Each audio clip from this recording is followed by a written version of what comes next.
हावड़ा जिले में रहने वाले हिलाराम मलिक के 253 किलोमीटर सफर करने के बाद ओडिशा के बालासोर जिले पहुंचे और मुर्दा घर में पड़े अपने बेटे को मौत के मुंह से निकालकर नई जिंदगी बख्श दी। मलिक ने अपने 24 साल के बेटे विश्वजीत को भानागा हाई स्कूल में बने अस्थायी मुर्दा घर से निकाला और बालासोर अस्पताल ले गए। इसके बाद वह उसे कोलकाता के SSKM अस्पताल ले गए। विश्वजीत की कई हड्डियों में चोट लगी थी और यहाँ SSKM अस्पताल के ट्रॉमा केयर सेंटर में उसकी 2 सर्जरी की गई। हावड़ा में किराना की दुकान चलाने वाले हिलाराम ने कहा कि मैंने टीवी पर खबर देखी तो मुझे लगा कि विश्वजीत को फोन करके पूछना चाहिए कि वह सही है या नहीं।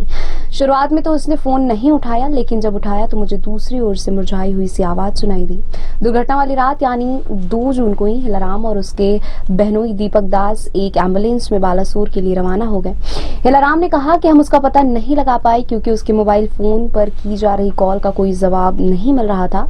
हम कई अस्पताल ले गए लेकिन विश्वजीत का कोई पता नहीं चल पाया।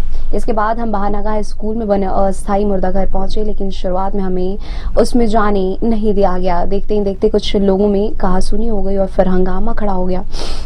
अचानक मुझे एक हाथ दिखाई दिया और मुझे पता था कि यह मेरे बेटे का हाथ है, वह जिंदा था। हिलाराम बिना वक्त गवाए उसने लगभग बेसुध बेटे को बालासोर अस्पताल ले गए। वहां उसे कुछ इंजेक्शन लगाने के बाद कटक मेडिकल कॉलेज एवं अस्पताल भेज दिया गया। हिलाराम ने कहा कि उसके शरीर में कई फ्रैक्चर थे और वह कुछ बोल नहीं रहा था। मैं वहां एक बॉन्ड पर हस्ताक्षर किया और सोमवार सुबह विश्वजीत को SSKM अस्पताल के ट्रॉमा केयर सेंटर ले आया। SSKM के अस्पताल के एक डॉक्टर से जब यह पूछा गया कि लोगों ने विश्वजीत को क्यों मृत समझ लिया, उन्होंने कहा कि विश्वजीत के शरीर ने शायद हरकत करनी बंद कर दी होगी, जिसकी वजह से लोगों ने समझ लिया कि उसकी मौत हो चुकी है। हिलाराम ने कहा कि मैं अपने बेटे को वापस पाने के लिए भगवान का शुक्रिया अदा करता हूँ।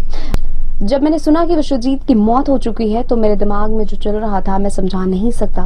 मैं यह समझाने के लिए तैयार नहीं था कि वह अब इस दुनिया में नहीं है और उसे ढूंढता रहा। विश्वजीत ने अस्पताल के बिस्तर से कहा, मुझे नया जीवन मिला है, मैं अपने पिता का कर्जदार हूँ।